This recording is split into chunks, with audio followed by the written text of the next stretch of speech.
We have questions.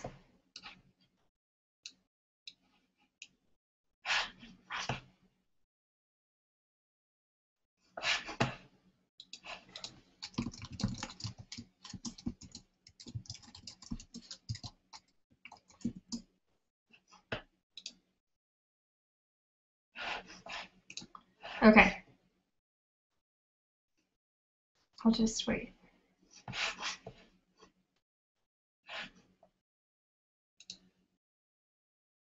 I don't see a video. Oh, how about now?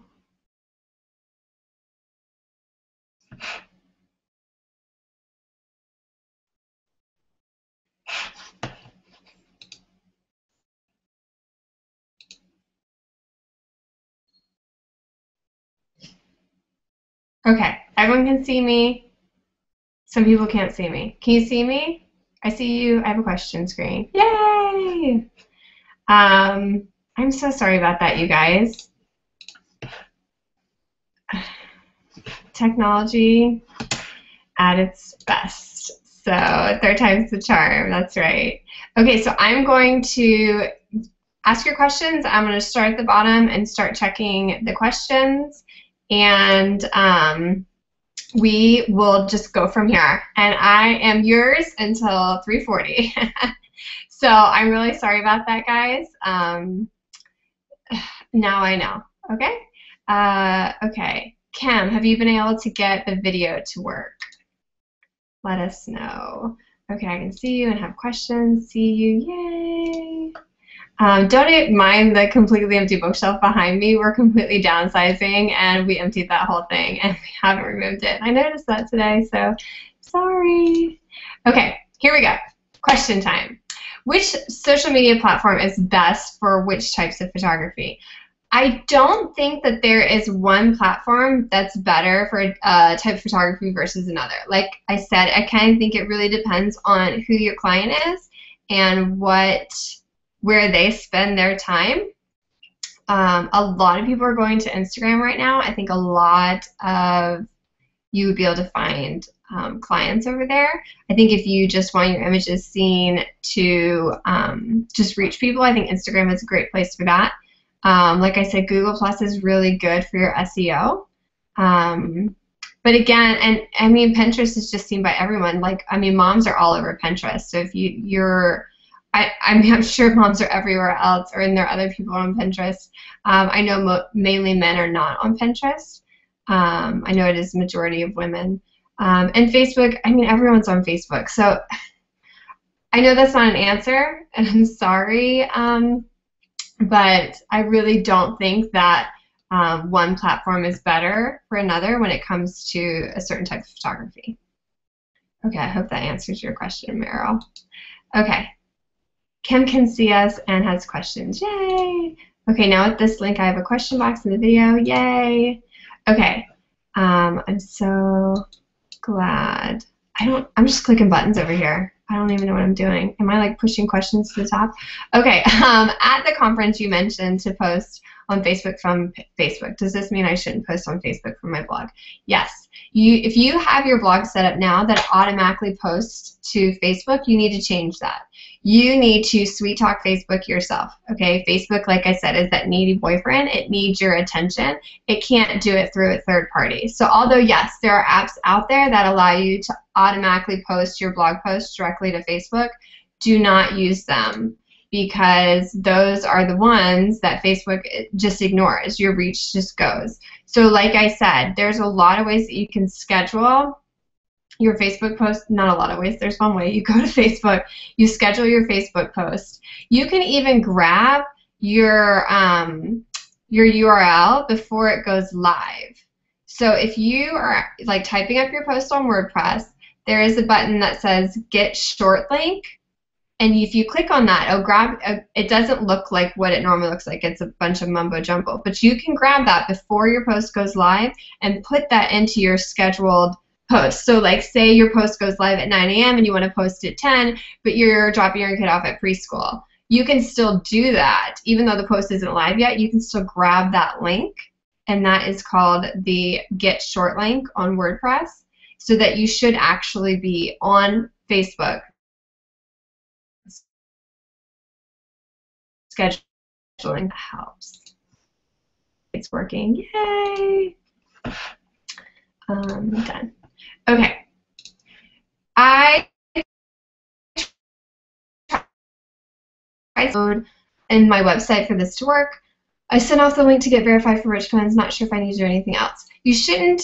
Okay, in all honesty, it's been like a year since I did it. I don't remember if there was code I had to put in my website, but if there is, it will tell you. I can tell you, though, I had to apply probably 2 to 3 times, and I was waiting like a week or 2, and I hadn't heard back anything. Nothing was changing on Pinterest, so I would reapply, and eventually it worked. I want to say they might have sent me an email telling me, or I might have just noticed one day that I now had rich pens. So if you're not sure, shoot Pinterest an email. I hear they have really good customer service, and just ask them. Unfortunately, I don't know the answer to that one. Gosh, you guys are going to probably figure out I don't know the answers to a lot of things. Okay, here's another question. In regards to social media tracking reach, likes, comments, do you post every half hour in one day or spread it out and track time?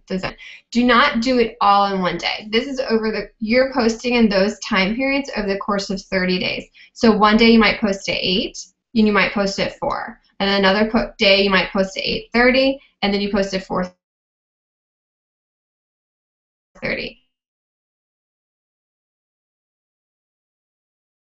So that's why you want that. You can really figure it, really let your post breathe. Let it go for about a day before you actually chart anything. I know that my posts continue to get more likes and reach and shares over the course of time. So don't do like 8, 8:30, 9, 9:30 all in one day, because all your people are gonna jump ship. So yeah, just space it over the course of 30 days, and at the end of 30 days, just sit down with your document. I am a huge dork, and I love spreadsheets, so this kind of stuff is really cool for me. But if it's not your thing, maybe have someone help you. But really look and see what posts did well at what time, and then try that for a while and see if that works. If it was like a fluke, which I doubt it was, but if it was, then kind of come back to it and relook at it. If I'm not answering your guys' questions correctly, please let me know. Okay, I'm just going to hop over and check my email, make sure nobody's lost without us. Okay, it looks like we're all good. Okay. All right, next question. Facebook and tagging tips and tricks. So I've noticed if I comment later on a post, it makes it pop up again. Is there a strategy? Oh gosh, I didn't pick one. Sorry. Can you guys see the questions at the top? I'm hoping yes. But I'll read them anyway. Oh, I lost the window. Sorry. That's what I get for clicking on things. Ah. Sorry, guys. Okay. So the question is, I have a personal Facebook page and also a business Facebook page. Should I have both business and personal Pinterest accounts? I do not. I feel like I am on social media enough. I do have a personal Facebook page, and I have a professional business Facebook page. That is the only, well, okay, Google Plus, I have a personal page, but I use it as a business page, but I also have a business page. But on Pinterest, here's the thing, and I forgot to mention this, and someone asked me at the conference. If you know your audience and they're similar to you, it is okay to pin your personal stuff to your Pinterest page.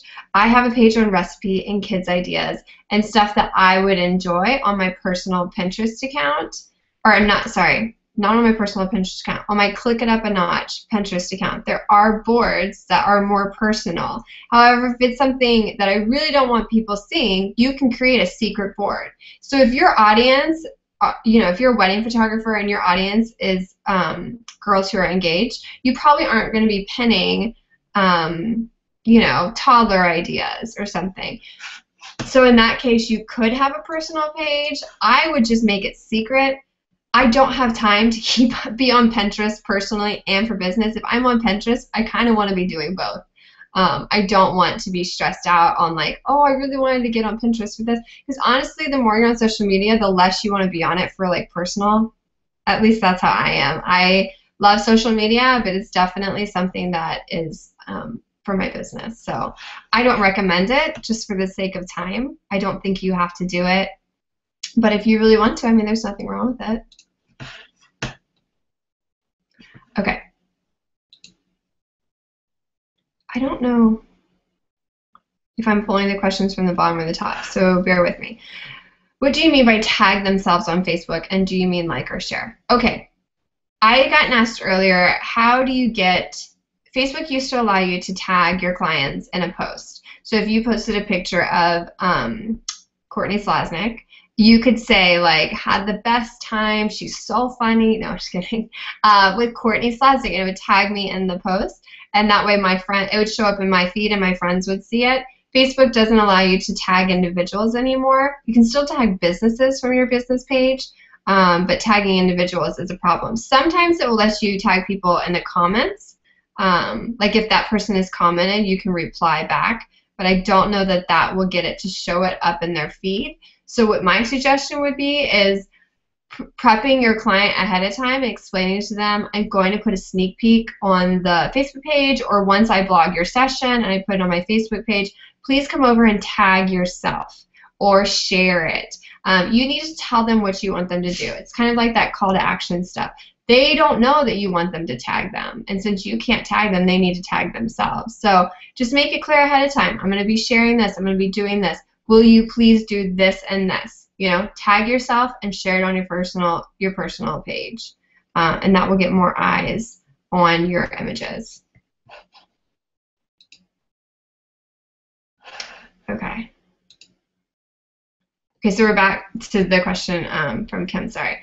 So Facebook and tagging tips and tricks. I noticed that if I comment later, that'll pop back up again. Is there a strategy we should deploy? Thanks so much for doing this. You're welcome. Okay, I'm not quite sure what you mean by if I comment, it pops back up to the top. Do you mean like on your feed?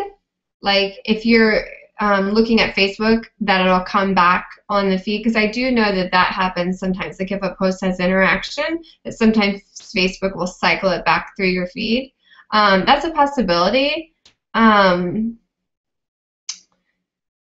But I mean, I would just rely more on the timing of your post than trying to figure out a way to get it to pop back up in your feed, because I feel like that's an algorithm that they change so often that I wouldn't want to stress out about that. I would just stick with the timing of it. And again, making it clear to your clients that you're going to be doing this. And you can even tell them at 10 o'clock, head over and share it at 10 o'clock. I mean, there's nothing wrong with telling them what you would like them to do. Okay. I noticed that I can sometimes tag people from my personal page on my business page, but not always. Yes. For some reason, Facebook keeps changing this. Sometimes they'll let you tag a person and sometimes they won't. I don't know why. But again, just encourage them to tag themselves. Okay? Okay. Thanks for letting me know you can see the questions, Shannon. And Kim, I'm glad you know what I mean. Okay. Next question. Is this our last question? Come on, guys. I know you have more questions. Do you separate posts for blogs, Facebook? Do you do separate posts for blog, Facebook, Google+, or can they all be linked? I'm not quite sure what you mean. Do you mean like, do I do separate wording for each platform, but I share the same? Okay, so this is what I do. If you want to like clarify a little, what I do is I post to my site Monday, Wednesday, and Friday. I take the link to that post and I head over to Facebook on those days. I'll type up a real short little description. Remember I said like 160 characters, and you know, some kind of a teaser like, oh, you'll love this, or I completely agree, or I would never have thought of, or check out this, or you know, favorite pictures, whatever. And I will share that on Facebook with the link. I will then, on a good day, head over to Google+. I'll type up a little bit different of an explanation because I know I have some people who follow me on Facebook and Google+. I don't want to be cutting and pasting, because if you're doing the exact same thing on every platform, why would someone follow you on all the platforms? And really, you want them following you on all the platforms. If they follow you somewhere, you want them everywhere. So on Google Plus, I'll change it up a little. I'll make sure my keyword is in there. I'll put the link and then the hashtags. And Google Plus, honestly, is so much easier for tagging people, tagging businesses. You can tag an individual on your post. So if your client is on Google Plus, tag them. It's much easier than Facebook. And then I will head over to Pinterest, or from my website, I'll pin my post on Pinterest. And I'm trying to work out a way to somehow get my post on Instagram. So if you're not following my Instagram feed, you should head over, because I'm going to try and figure this out.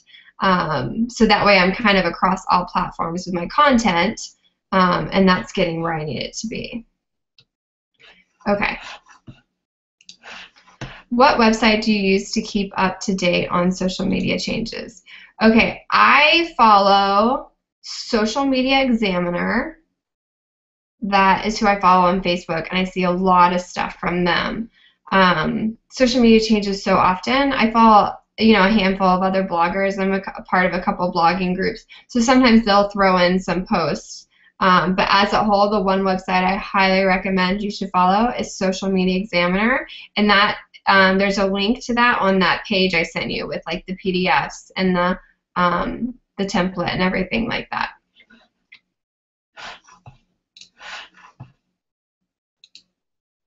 How can I keep the interactions on my page if I'm not active? I mean, you can't. If you want interaction, you have to be just as active. I post 3 times a day onto Facebook, and I'm on there throughout the day answering questions and commenting, because if you want to build that sense of community and interaction, then you've got to be doing it first.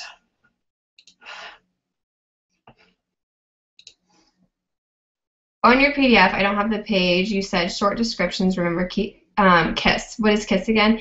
I think it actually stands for Keep It Simple, Stupid. I don't like stupid, so I say sweetie.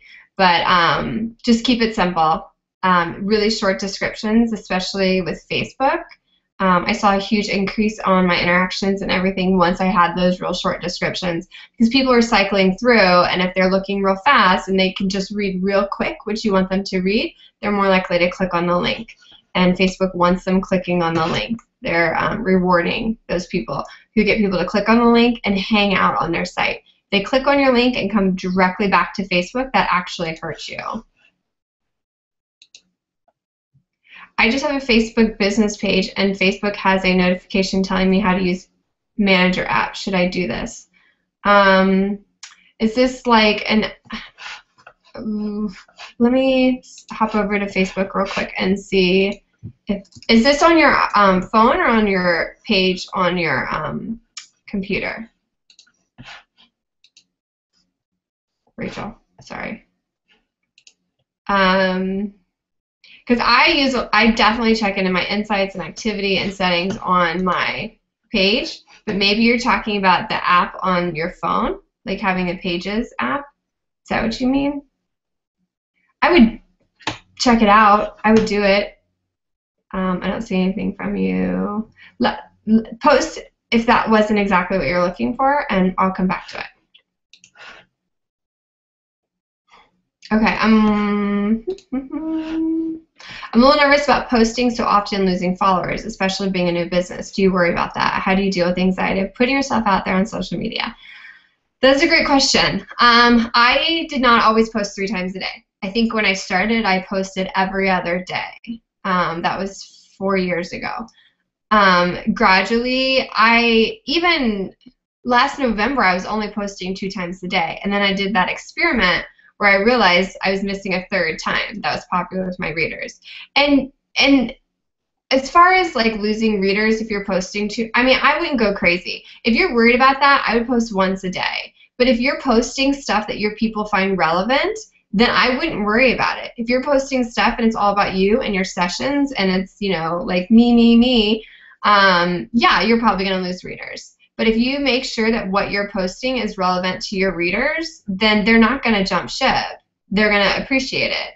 I mean, I know some bloggers who post like 10 and 20 times a day, and they swear by it. I don't have that much content nor time to do that. I feel like 3 times a day is a good number for me. But I would say just really study the chart and start with 1 time. One time a day. I definitely think everyone should be posting at least once a day. I feel like especially with Facebook, as finicky as it can be, posting once a day is really helpful. And anxiety of putting yourself out there. The reality is in real life, if someone says some of the stuff that people say to me online, I would cry. But I've realized, you know, online is different. If someone unfollows me, I don't take it personally. Maybe that person is just cleaning up their Facebook feed. You know, and people unfollow me daily. People unsubscribe from my newsletter, like every time I send it out, like 50 to 100 people unsubscribe. I don't take it personally. I just think like, oh, they get too many newsletters in their email. They don't have time, you know, they're not as interested in photography anymore. I think when you remove that it's a personal thing against you, it's not so bad. I've learned to just be like, I understand. I clean up my inbox and my Facebook page often. It has nothing to do with me not liking that page anymore, but maybe it's not where I am right now. Okay. Am I pulling from the top or the bottom? I have no idea. How do I get more Instagram followers other than straight up asking people to follow me? Hashtags. Hashtags were huge. I hashtagged the conference, and I got a handful of new followers, which was really cool. CM Glimpse. I know a lot of people use that hashtag and are able to find other photographers they like. Also, if you go, I forgot to tell you guys this, I think, but on Instagram, if you go, you know where it shows you, sorry about my dogs too, if they go crazy barking. That's just the reality of having dogs. Sometimes people, they have the audacity to walk past our house. Okay, so you know where you go and it tells you, this guy right here, and it tells you who has liked your photos, who has, you know, all of this business. If you go up here to following, slide that sucker over, you can actually see what your friends are doing. You can see who they like, what photos they like.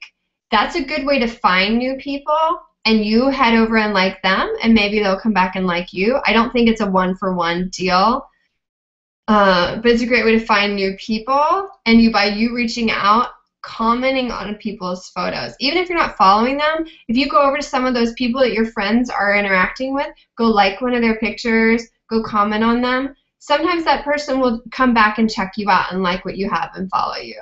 But you definitely, if you want new followers, you've got to be active and you've got to be trying. You know, go to hashtags you like, find people, comment, and like. I'm not saying you have to follow everybody. I don't follow a massive amount of people, but recently I have started trying to comment more and like other people's stuff. And then if I really love their feed, then I'll go ahead and follow them. But I think that is a great way to go ahead and build those numbers.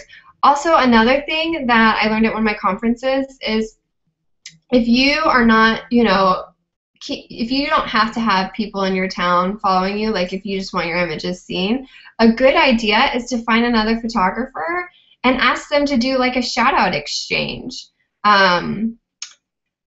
Okay, so they don't have to have the same amount of people as you. Sometimes they, you know, they could be a larger following. You can, to get an idea of how many people you'll probably get from a shout out like that, look how many likes you get on average for a photo. And then look how many likes they get on average. If they're about the same, no matter what your following number is, those are the people that interact with you, and those are the people that will probably listen to a call to action. So if you find another photographer, like even someone in our group here, or someone you met at Clickaway that you love their feed and their photos, and you think people should follow them, contact that person and say, hey, do you want to do a shout out exchange? And, you know, grab one of their images or grab a photo of them. Ask first, obviously. Write up a little like, hey, if you're not following so-and-so, you need to go do that. Check them out and tag them. Tell your readers to go follow them and have them do the same and tell your readers to come follow me. That's another great way to expose yourself to a different audience. You're able to send some of your readers that way. They can send some of your readers to you. You're not losing anything by telling your readers, your followers, to go follow another person on Instagram. You're just spreading the love. So definitely the hashtags, liking, commenting, and then even, you know, an exchange is really good. Do you read all the comments in response to posting on Facebook and Google+? Yes.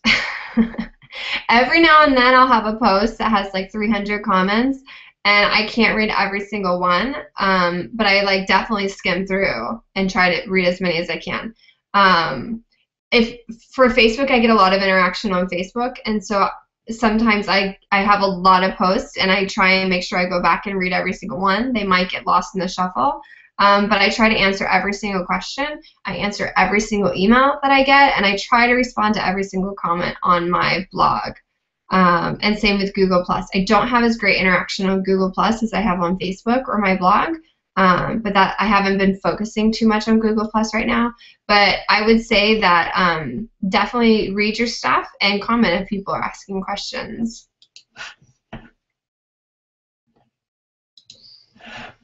Okay, Vicky says, I just created a new Facebook page for the first time. Yay! So I don't have any followers yet. How many followers should I get before I try the 30-day challenge? Oh, that's a good question. I would say get as many as you can now. I would say a couple hundred should be a pretty good number for you to know the 30-day challenge. That's tough. I don't know, because obviously the first flood of people are going to be your friends. I don't know if these are the people that you necessarily are the ones that are going to want to interact with you on the long term. But I would say just, go ahead and try it now. Just figure it out, and even if you have 10 people, figure out when those 10 people want you to post. And then in a couple months, if you have 100 people, maybe do it again. But I definitely think it would benefit you to know when those people want you to post and the type of stuff that they want to see.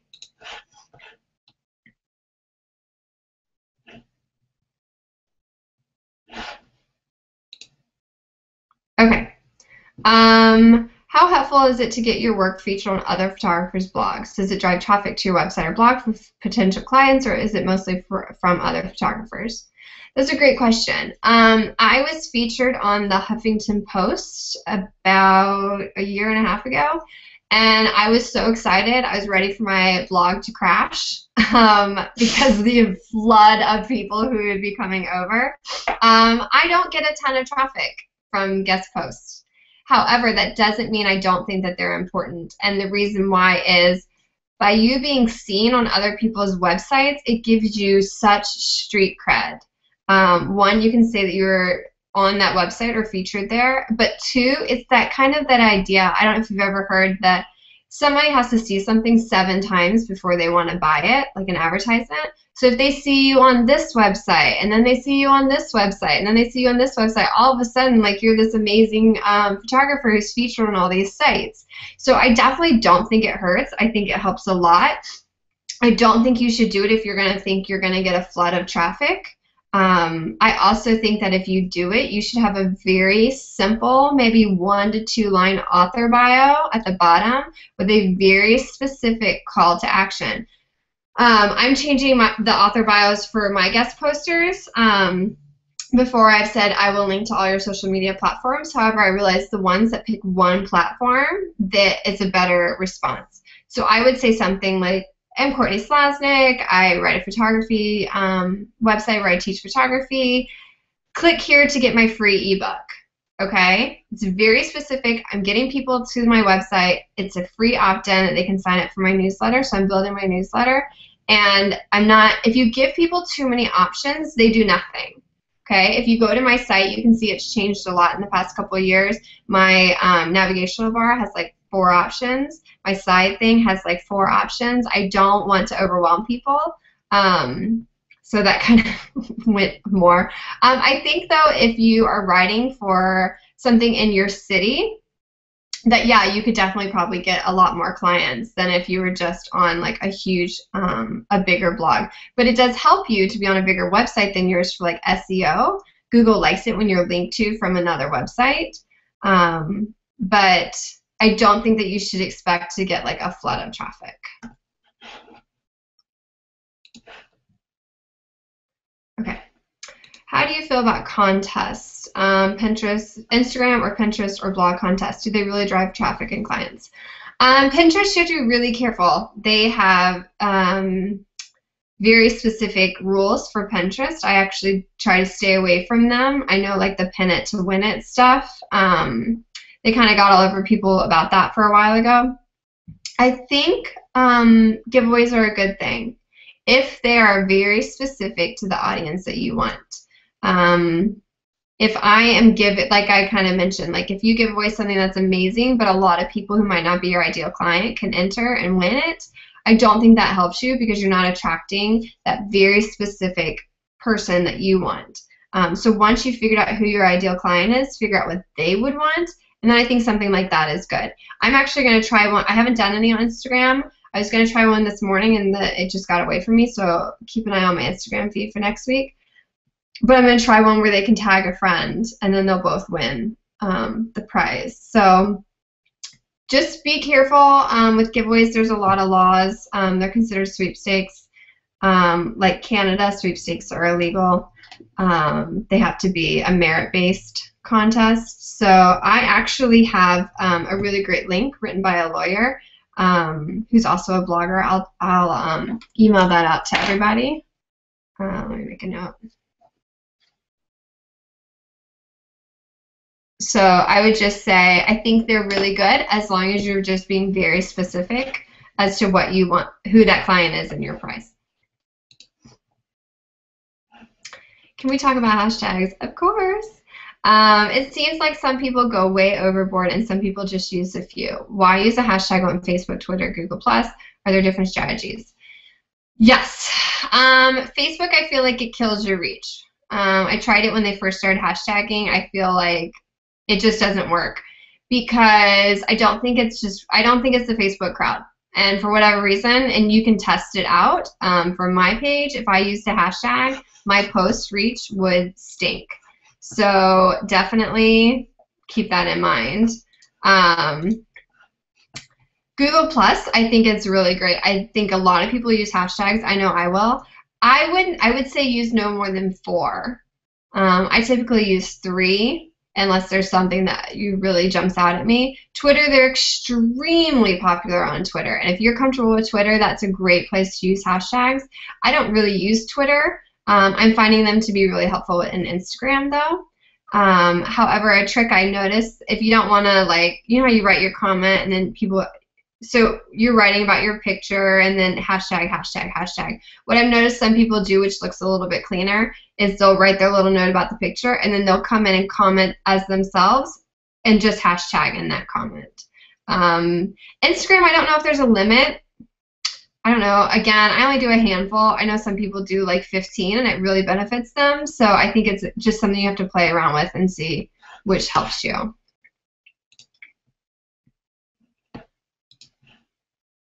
Okay, so I am one of those people who post my sessions all about me. Actually, I thought it was all about my client. How do I make it more successful to my audience? Okay, so I think there's no problem with posting your sessions. I just think that if you only post your sessions, that it's just about your business and it's not about your community that you're building. Okay, so I would say, depending on how often you post, make sure that you have a good mix of asking questions or fill in the blanks or sharing a fun quote or even, you know, like a fun little quote in the writing part and then a picture from one of your sessions. But, you know, you don't want it to be like session, session, session, session because honestly, I mean, maybe it's just me, but I get tired of just seeing pictures of other people all the time. Like, I want to be interacted with. I want to feel like I have a voice in this community. Even though I'm just a client of yours. Okay, so that's why it's a good idea to post other things other than your sessions. So when you do post your sessions, I think if it's fewer and far between, people are more likely to click on the link and see your work.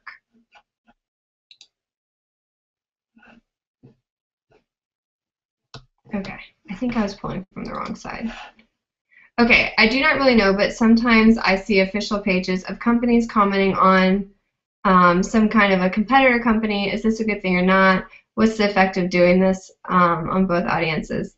I would not comment on a competitive company's page as yourself if you're trying to like do that in a way to get their clients. If you have a working relationship with that company and they don't mind you posting on their page as you, I think that's fine. I would never go over to a competitor website as Click It Up a Notch and start commenting as an attempt to like poach readers. I think that's never a good idea. Hi. Okay.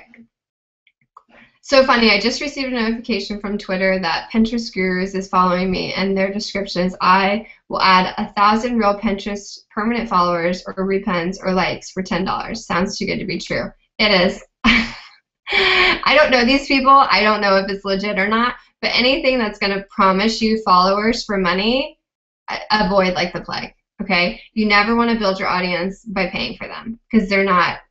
9 times out of 10, they're probably not even real accounts. They're fake accounts. And the social media platforms are getting smarter to this. When Facebook, just a few months back, I heard they just wiped out people's follower account because they had all these fake accounts.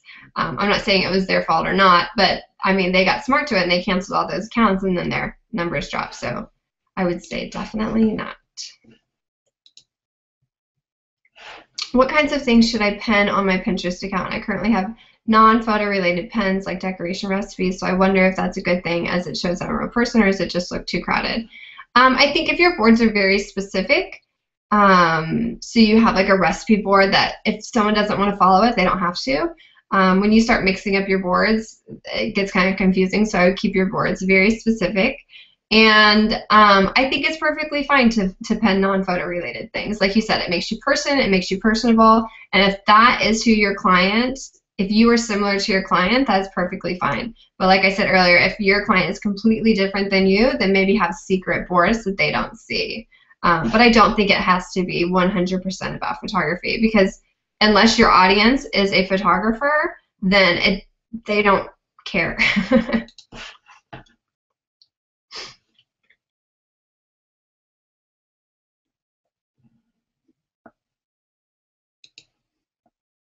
I just started on YouTube. How do I get more views without paying for ads? I don't do a lot on YouTube, so I really can't help you there. Just sharing on other social media platforms.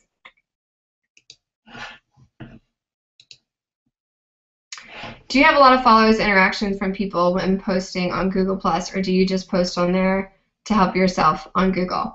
I think I have like 3,000 followers on Google Plus. I have like a handful of interaction. Like I said, I haven't been focusing on Google Plus there. My attention mainly has been on Facebook and building my newsletter this past year. So I think if I spent more time there, it would probably be better. I know sometimes I'll take a month and spend it there, and then I'll get more comments and shares. So it really is just that idea of where you spend your time is where you're going to see your results. So, but I do think it is smart to post everything on Google Plus to help you with Google.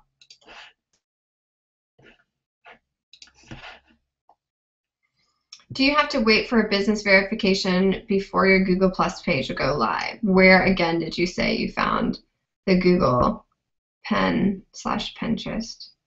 I'm not sure what you mean by Google Pen. Are you talking about rich pens for Pinterest? That's on Pinterest.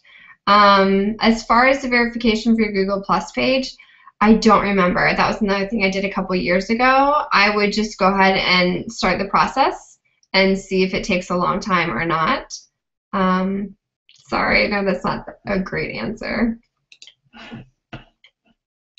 Okay, so you were talking about the manager app on your phone. So honestly, let me look at mine. So I have the Pages app on the Pages for your Facebook page on my phone, and I don't remember it asking me for like a manager thing, but yeah, I would probably use it if it's going to help you do stuff from your phone. I don't do too much work from my phone. I will just check it, make sure nothing is going crazy, but I don't like post too often from my phone.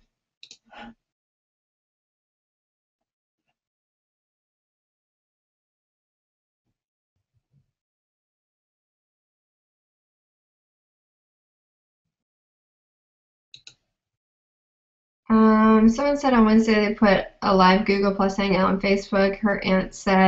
His aunt said his home address. Does that really happen? I'm not quite sure what you mean. I don't know.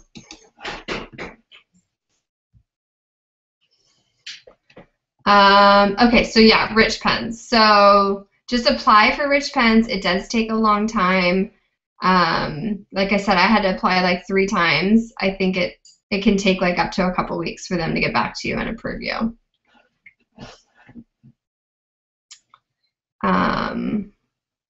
Any other questions? Yes? No? Questions? Okay, well, real quick, if you guys are thinking about questions, I know I had to rush through it at the end of our session, but I think it's really important that everybody has a newsletter. And so the 2 companies that I talked about were MailChimp and Aweber.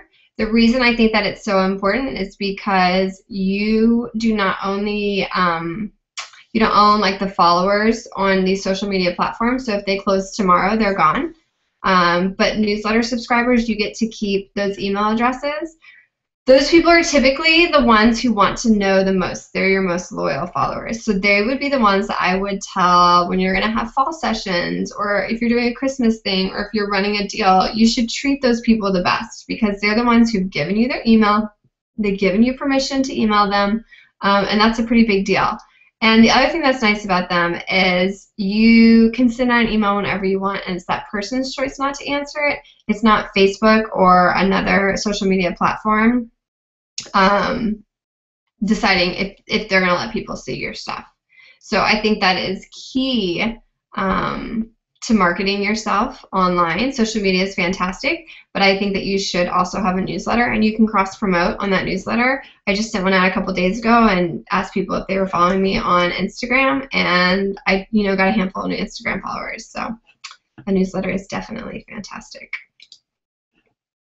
Okay, what is the best way to share on Google+? Do you use the app or do you do it right on Google+? I do it directly onto Google+. I just head over there when I think about it, and I just do it just like I would on Facebook. I just type it in. I know that there's companies that I mentioned that you can like schedule them. I haven't gotten to that point yet. I just manually do it on Google+.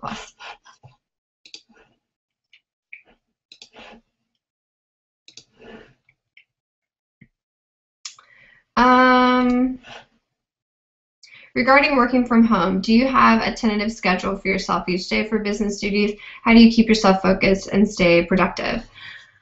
That is a good question and a tough one. I do have a tentative schedule in the sense that I know I have nap time right now. I know that I answer emails for like the first hour. And then Mondays in the morning, I try to schedule an hour where I schedule out my Facebook posts for the week. I have a planner that has like an hour by hour. I will go through on a good day. I don't do this every day. And I will write down my plan for the day, answer emails, work on newsletter, get posts together, reach out to these companies or something like that. If I don't have a plan in mind, I can get lost on social media, especially when part of your job is getting on social media. It's really easy to be like, oh, I got a message, or oh gosh, someone had a baby. So really staying focused in those things helps.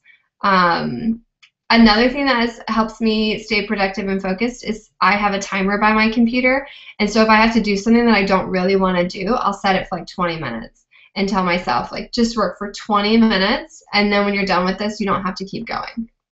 I do that with cleaning my house too. But that helps me, especially if I feel like I have other things that I need to take care of. And for example, if I'm like, I have some stuff I need to take care of, but I know the kids need me, I can set the timer for 20 minutes. Even if it's something I enjoy, I know that it's going to be done in 20 minutes. And then, I can get back to watching the kids and I don't get lost online. But it's definitely hard working from home. And when you have kids at home, it's a challenge. It's a fun challenge. Can you still make money blogging, or are you doing all of this work to gain more photography business? I don't have a photography business. I do make money blogging. That's how I support my website. Actually, I guess my website supports me. I don't know. What did Elizabeth Gilbert say? We shouldn't let our passions support us. Yeah, I make money through affiliates. I have an ebook that I sell. There's just a few different other ways. There's definitely ways to make money blogging, if that's something that you're interested in. I love teaching and I love blogging, and so it has been amazing for me to be able to make an income from it, since my passion is not in taking on clients and doing sessions. Who do I apply for Rich Pens through? Oh, and you had to leave to get your kiddos from the bus, but I'm recording it, so I'll send it to you. But Stephanie, you Pinterest. If you Google Rich Pens for Pinterest, it'll take you to the link on their business page where you can apply for Rich Pens. It's really easy.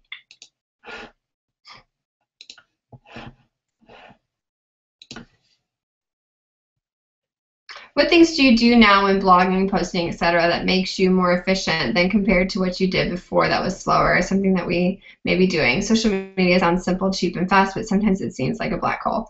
Gosh, that's a good question. What do I do? I'm definitely more disciplined with my time.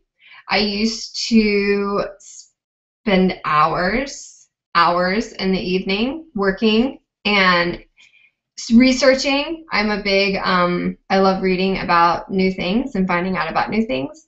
I cut myself off now, ideally when the kids get home, but for sure when my husband gets home, because I don't want to fall into that black hole of working all the time.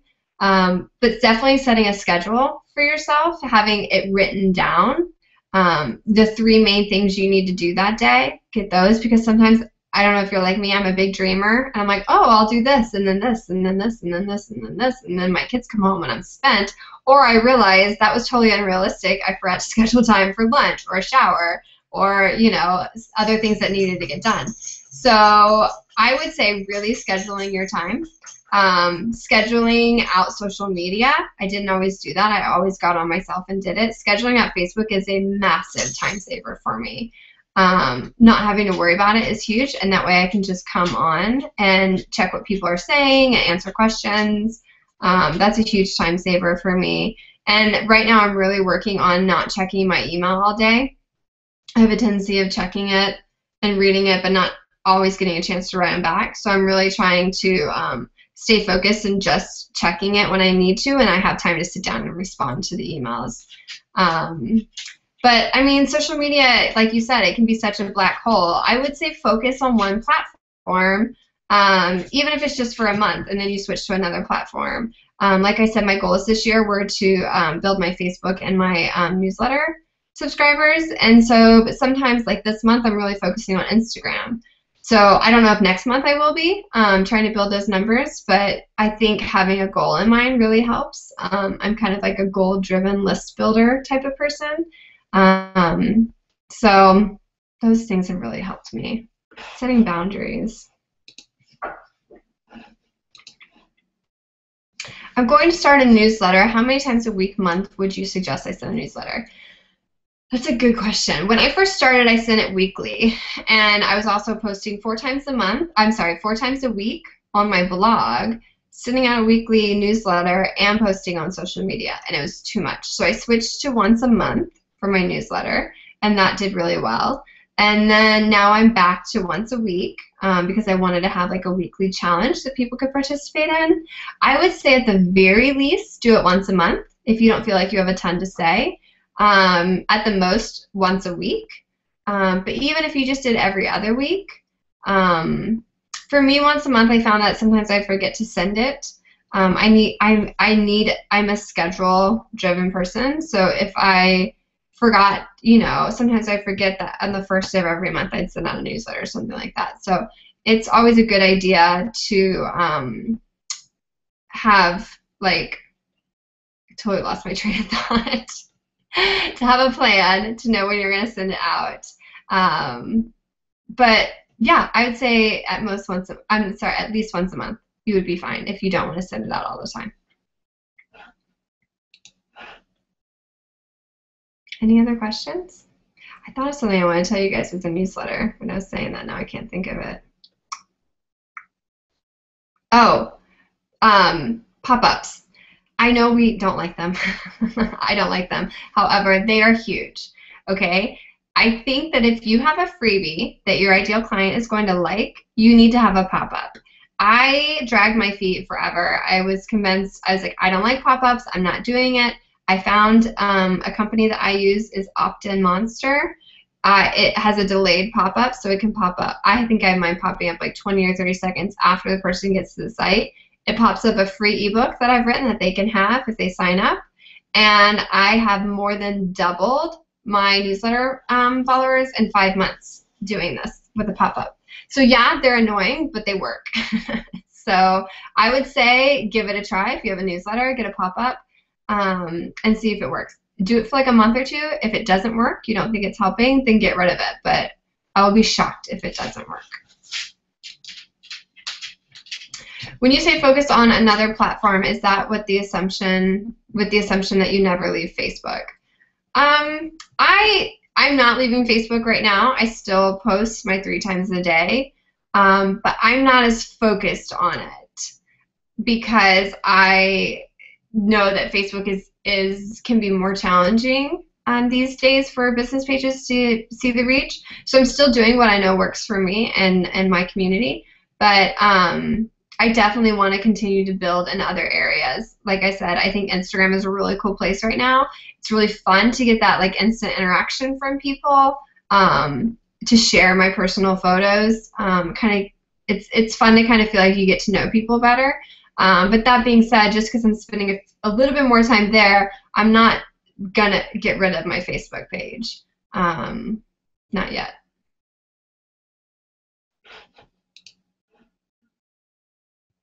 Any other questions? No? I really hope this was informative for you guys. Like, again, I'm really sorry that there was so much information in the session that we didn't get a chance to ask questions. I'll be emailing you all. If you got my email about the broadcast, then I have your email, and I'll be emailing you this recording, if it recorded correctly. We'll see, won't we? But anyway, does anyone else have any other questions? No? Okay. Have a great day. Thank you guys so much for joining, and I really appreciate it. And feel free to email me any questions. Okay. Bye.